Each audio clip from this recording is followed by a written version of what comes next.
Hello everyone, Vic here with another video. Today we're talking the Friday 13th franchise. I'm ranking all the villains in the franchise, all the Jasons, plus Roy, plus Mrs. Voorhees. We're seeing who's the best, who's the worst, all that good jazz. Let's get to the list. Number 12, ranking dead last on the list, is Miss Pamela Voorhees. Yes, the killer from the original Friday 13th. Solid movie, somewhat overrated. Some good things about it, some bad things about it. A whodunit where you can't guess who the killer is. At no point does Pamela Voorhees show herself throughout the movie, and then she shows up at the end. Young, dumb Alice trusts her immediately, only to have a big fisticuffs happen, and then Miss Pamela Voorhees loses her head, of course, but she would reappear in the franchise. Well, her head would come back in part two, and then she is in briefly in Freddy vs. Jason at the opening. But as a killer, she has to be last because she's really not much of a killer. We don't only see her on screen killing anybody. Some of the kills don't make sense from the strength perspective, leading many of us to believe that maybe Jason was helping her during the events of part one. Either way, she's really not. You got to rank her last because there's not enough of her to really put her on the list. But I had to give a shout out to her release. So she's number 12. Number 11, we're going with Jason from Freddy vs. Jason. Now, the big controversy with Freddy vs. Jason was that they recast Jason. Of course, Kane Hodder had played him in Part 7, Part 8, Jason Goes to Hell, Jason X. So you would think it'd be natural to, it's all New Line Cinemas. You'd think that they would be on board with Kane Hodder.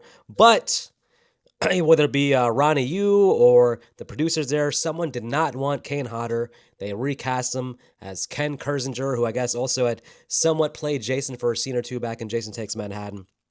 What did I think about the new Jason and Freddy vs. Jason? Well, a little bit too big, a little bit too bulky for me, a little bit too tall. But he does look like a monster, so it's not like this. There's nothing wrong with Ken Kersinger's performance. I guess they were saying that they wanted to replace Kane because they wanted to see more of his eyes. They were going for more of a sympathetic sort of portrayal of Jason Freddy vs. Jason. So I guess the idea was, hey, if we show the eyes, sympathetic eyes, then that might be a better play. And I guess they were assuming that Kane couldn't do that. I don't know if I ever saw that. I didn't see anything in the eyes or anything in Jason's performance that made me more sympathetic towards him. In terms of the portrayal of the character, well, one of the reasons that it's kind of towards the bottom of the list here is because the whole Jason being afraid of water thing, I just don't get it. I mean, he sees a waterfall come down and he's like, just stops him in his tracks. He's scared all of a sudden, but in previous movies, we've seen Jason walk in the water freely, happily, swim all the way to Manhattan with no problems. Jason very comfortable with the water, actually, but Freddy vs. Jason goes a different route with him being afraid of water or subconsciously afraid of water. I don't know, someone has to explain it to me, but either way, that be the case. Nothing wrong with the performance from Ken Kersinger. I would have preferred Kane Hodder just because it would have made sense continue-wise. We had just seen Kane Hodder and Jason X a year previous, so to see a new Jason here 1 year later just didn't really make much sense. Okay, so let's go to number 10, which is going to be Jason and Jason Goes to Hell. I guess the problem with this movie is that Jason's barely in the damn movie. He's in there for the first 5 or 6 minutes. He pops up at the very end. Kane Hodder playing Jason for the third time, pretty much old hat at this point. He's very comfortable being Jason. The time we see Jason, is it good stuff? Not really. I mean, at the beginning, Jason, when he's getting shot by the FBI, he's grunting all over the place. Oh, no! When he gets shot, it's just very funny to hear Jason making noises. But maybe Kane Hodder or someone should have jumped in and been like, hey, listen, Jason really doesn't talk. So him feeling the pain feels like he's human Jason again. So this was the first New Line Jason. So, I mean, I guess, I should expect them not to get things right. But it's just kind of weird. But Jason coming up at the end from the basement in the backyard. He just beats the shit out of Steven, throws him on some monkey bars, hits him in the head with the shovel. Not really like the Jason we know and love, but usually that guy's a quick hit killer, but he decides to have fun with Steven. Maybe he's just been bored, having been in other bodies throughout the movie. Let's talk about the body hopping for a second.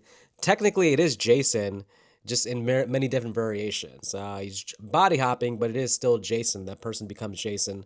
Unfortunately, Kane Hodder on the set had talked to their actors with the idea of like, hey, when Jason inhibits you, takes over your body, you should do these mannerisms, you should do this to play Jason. Apparently, according to Kane Hodder, nobody was really receptive, nobody was on board. They just basically acted like generic zombie person when Jason took over their body. So not a lot of consistency with the different Jason characters, basically. So it's not a good Jason movie. It's not a good villain movie, I would say. I'm going to put this towards the bottom of the list.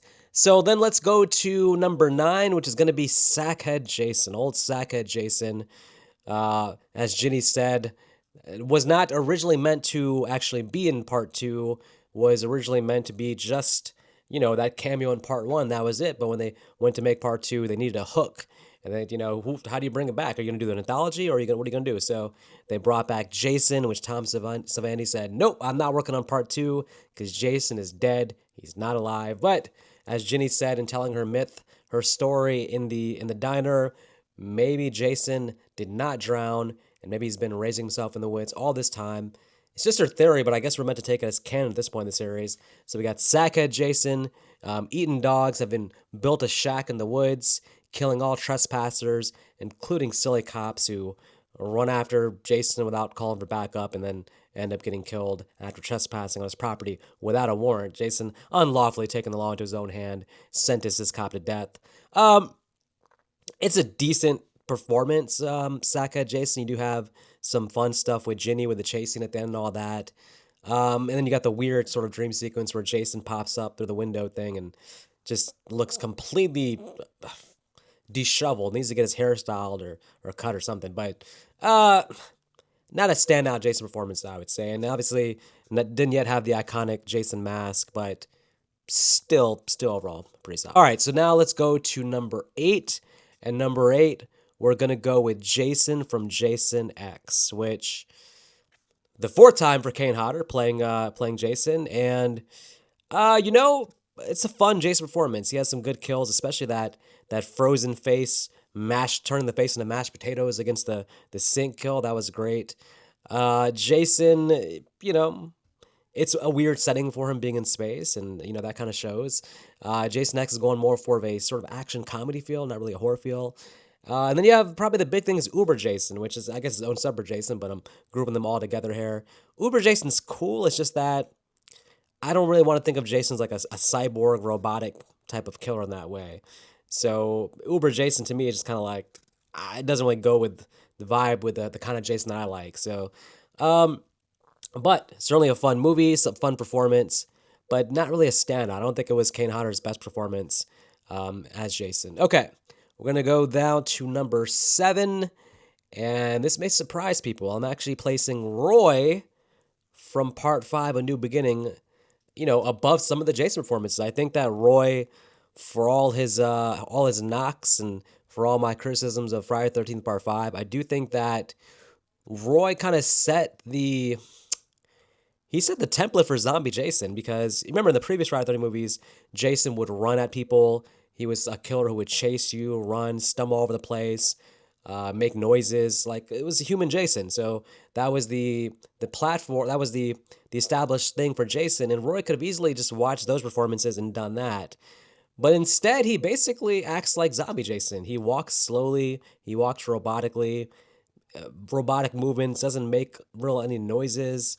He still has kind of that super strength, though. He's busting through the damn door as if he's like, an unhuman zombie killer. But yeah, so Roy, at the time, it's an original performance because it's unlike human Jason from 2, 3, and 4, and it's before zombie Jason. So, but yeah, you kind of, if you watched Part 5, New Beginning, and you didn't know the story, you would assume that's Jason. The fact, I know it's a copycat killer, and that makes it kind of silly, but if you just turn the movie halfway through and hadn't seen before, you'd be like, oh yeah, that's Jason. Looks like Jason, walks like Jason, moves like Jason. Pretty good Jason performance. Props to Roy. But in terms of the character, it's like, man, why didn't you kill Victor, my man? Like the guy responsible for killing your son, Victor, Vic. What? He's over in the jail. How does he get off scot-free? How do we not get a Vic death scene? And I know I'm Vic, so this sounds silly. Them saying, why don't we get a Vic death scene? But that's the whole thing. The guy that wants to get revenge. Who should he want revenge on more than the guy who actually killed his son, Vic, in the jail scene? I don't understand the writing not addressing that. We should have shown Vic's dead body, shown that kill, something. Give me dead Vic. That would have made more sense than him killing his paramedic friend, killing all these other people, random people, killing Demon. Should have killed Vic. Okay, let's go to number 6, which is going to be Jason from Friday the 13th Part 3, played by Richard Booker, who does an excellent job here as Jason. This is kind of a chill version of Jason. Like, you see a lot of his movements. He's very patient, hides in the barn for most of the movie. when he does come out to kill people, he's pretty good. Has a great chase scene with Chris, the character Chris, and pretty strong too. From a power standpoint, the way he crushes Old Boy's head right there with the 3D effect of the eye popping out, the terrible 3D effect that looks terrible on home video. But yeah, and then throws that damn dude Rick, throws him through the window like a lawn dart. That dude flies through like he was shot out of cannon, which makes part three Jason seem to be super strong. So superhuman strength. Um, that said, are the drawbacks to part three Jason? Well, he does have some stupid moments, I would say, when he's walking out and Chris hits him in the back of the head. He flies forward. Oh, it just seems kind of clumsy, that scene. It's a creepy version of Jason too, because like when he has the mask off, he lifts the mask to show Chris's face. He gives that smile, that creepy smile, and then of course I talked about this in another video, but one of the creepiest moments I think in the whole franchise is Jason here, the little dream sequence then where he's at the top of the house looking out the window at Chris, comes barreling out the door with that creepy smile on his face. Yeah, it's a solid performance. All these remaining things on my list are all, to me, iconic Jasons. Jason, of course, gets the mask in part three as well, which is obviously a huge thing for the rest of the franchise. So props to Richard Booker on his performance as Jason in part three. Let's go to now the top five. And right at number five, we're going to go with Jason from Jason Takes Manhattan. Now, Jason in Jason Takes Manhattan is oily as hell. That's the one thing I would say. It looks like he's slimed up with slime all throughout the movie. Just always wet, always moist, oiled up the bone. That's what I think about when I think of Jason. I think like oiled up, Muppet face Jason. All right, look, if we go by Muppet face Jason, the master reveal at the end, it's one of the worst versions of Jason. But what do I like about this movie? I do like Jason's overall sense of humor in this movie. Him knocking over the kid's stereo and then showing the face. His boxing match with Julius, just letting Julius, showing some respect for Julius, basically letting him hit him and then taking his head off. It was just a fun scene. Um, Jason seems to have a lot of personality in this movie. I'll say that. And Kane Hodder, his second time playing Jason, has really nailed the role at this point. So I do like Jason in this movie a lot. It's a fun portrayal. The character itself getting on the boat, I don't know if that makes sense though. I mean, come on, that's like the quick writing way to fix this would have been Jason should have chased somebody from Crystal Lake onto the boat. He then kills that person, but the boat's already moving, so now he's on the boat, so he just stays on there. But Jason boarding the ship by himself just seems out of character. He's supposed to be the protector of Camp Crystal Lake. What's he doing getting on a damn boat that's going to Manhattan? That never made sense to me. But fun portrayal, not the best movie, but good performance. Okay, so let's go to number four is going to be Jason from New Blood. Wow. The first time Kane Hodder plays Jason, and I gotta say, the makeup work here or the costume design for Jason is fantastic. The way his bones are showing in the back, you see his rib cage hanging out, all that stuff, amazing. I think just the look of Jason here is probably the best look in the series. Um, Shout out to Kane Hodder for this performance as well. Really locking in, I would say, the slow moving, takes his time, can't be bothered to be rushed Jason. And I think that the character of Jason here also is just very cool, very sly. Does a lot of fun things. Like when he's killing that one girl in the barn, he does a thing of like looking around, seeing her, and then leaves, tricking her, make her think that he left, but then coming right back and getting her. Jason shows some intelligence for sure. I don't think that we give Jason enough credit in terms of his intelligence. He definitely is an intelligent killer, and knows his way around the woods. I mean, this movie establishes the whole thing, in my opinion, of like, anywhere you go in the woods, Jason has a shortcut, mental GPS of the entire woods, it seems like in this movie. And then also in this movie, he's using every weapon known to man. Any weapon he can find, he's using. So this one doesn't have Jason just using a machete and nothing else. The kills are all pretty creative here. So yeah, I'm ranking this one very high. Jason from New Blood. Okay, now we got to go with the top three here. And number three, believe it or not, I have Jason from the 2009 reboot of Friday the 13th, played by Derek Mears. Look, this is Jason just a badass. I mean, this is a Jason who will run at you, who is bigger than most Jasons, who knows the way around the woods, who is handy, very crafty, knows how to shoot a bow and arrow, can throw things. I mean, this is just a very crafty Jason.